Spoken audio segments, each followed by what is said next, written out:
तेजस्वी यादव से किया कांग्रेस के विधायकों ने धोखा, तो फिर कांग्रेस के प्रदेश अध्यक्ष ने खोल दिया मोर्चा। नमस्कार, आप देख रहे हैं देशवा न्यूज। मैं हूं आपके साथ वैष्णवी। और कांग्रेस के सदाकत आश्रम में तेजस्वी यादव के साथ जो धोखा हुआ उसके खिलाफ आज राजेश राम ने मोर्चा खोल दिया।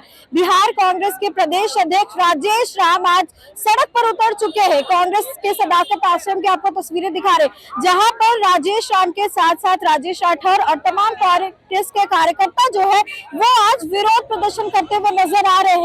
और आज उन्होंने बड़ा खुलासा किया है कि कल राज्यसभा की वोटिंग में कांग्रेस के तीन विधायक नहीं पहुंचे थे, तो कहां थे वो तीनों विधायक? मनोज विश्वास हो या फिर सुरेंद्र प्रसाद हो या फिर मनोहर प्रसाद हो, इन तीनों को लेकर के आज राजेश राम ने बड़ा खुलासा किया है और बताया है कि किस तरीके से धन बल का प्रयोग करके तीनों को जो है वो बैठाया गया। और आज आपको बता दें कि इस विरोध प्रदर्शन में भाजपा के खिलाफ जम करके नारेबाजी की गई है, पुतला दहन किया गया, उस पुतले को चप्पल जूतों से मारा भी गया है। और कांग्रेस के प्रदेश अध्यक्ष का साफ कहना है कि विधायकों पर दबाव डाला गया था, करोड़ों रुपए की डील हुई है, जिसके बारे में वो खुलासा कर रहे हैं। क्या कह रहे हैं राजेश राम, पहले उनके पूरे बयान को सुने। बीजेपी के काम करने का जो पैटर्न है, पहले जो है चुनाव लड़ेगी तो वोट चोरी करेगी, जो बिहार में वोट चोरी हुआ।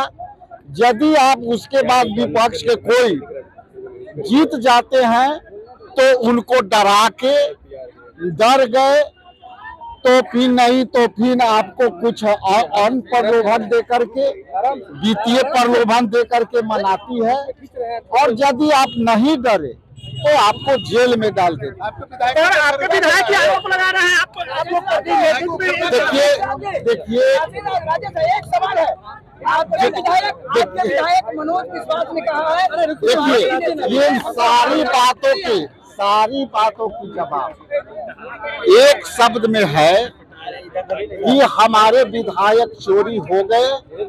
उन पर कौन सी दबाव पड़ी है कि जो व्यक्ति दम भरता था कि हम आए हैं कांग्रेस पार्टी में, हम लोग नए हैं, हम कांग्रेस के विचारधारा से जुड़े हुए लोग हैं, आखिर ऐसी कौन सी बात हो गई कि हमारे विधायक हमारे कैंडिडेट के खिलाफ वोट दिए और आज हमारे खिलाफ बोल दिए। इसलिए उन पर दबाव है, उन पर कोई चीज ऐसी दबाव होगी, देश की दबाव होगी या और कोई प्रलोभन होगा।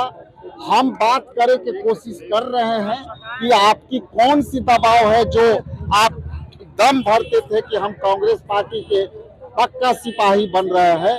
हम विपरीत परिस्थिति में कांग्रेस पार्टी ने हमें मौका दिया और हम पार्टी को मजबूती के साथ खड़े हैं। और आज कौन परिस्थिति है कि वो ये बयान दे। लेकिन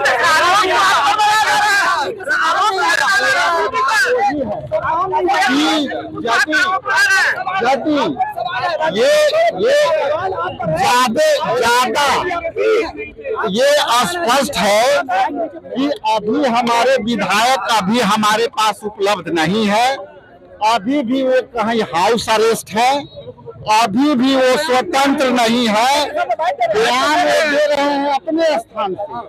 यदि मेरे से संपर्क होंगे तो हम सारे बात बोले, लेकिन वो कहीं ना कहीं बीजेपी के दबाव में उनके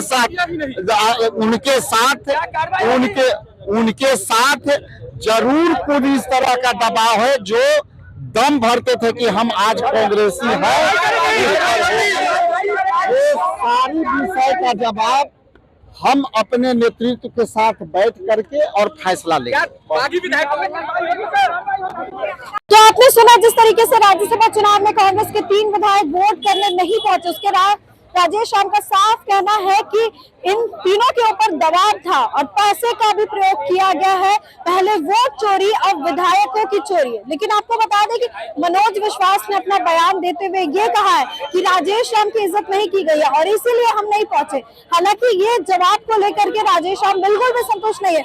उन्होंने साफ कहा है कि आला कमान से बातचीत की जाएगी और उसके बाद इन तीनों विधायकों पर जो है वो कार्रवाई भी की जाएगी। यानी साफ तौर पर कह रहे कि ऑपरेशन साटस चला करके तीनों विधायकों की खरीद फरोख्त कर करके और इनको जो है फंसाया गया है, पैसे का प्रलोभन दिया गया है, जिसकी वजह से ये तीनों के तीनों वोटिंग से गायब रहे, जिसकी वजह से कहीं ना कहीं महागठबंधन के इकलौते उम्मीदवार अमरेंद्रधारी सिंह की राज्यसभा चुनाव में हार हो गई और एनडीए 5 सीटों पर जीत गई। फिलहाल इस खबर में बस इतना ही। आपकी जो भी राय कमेंट सेक्शन में जरूर शेयर करें और देखते रहे देशवा न्यूज।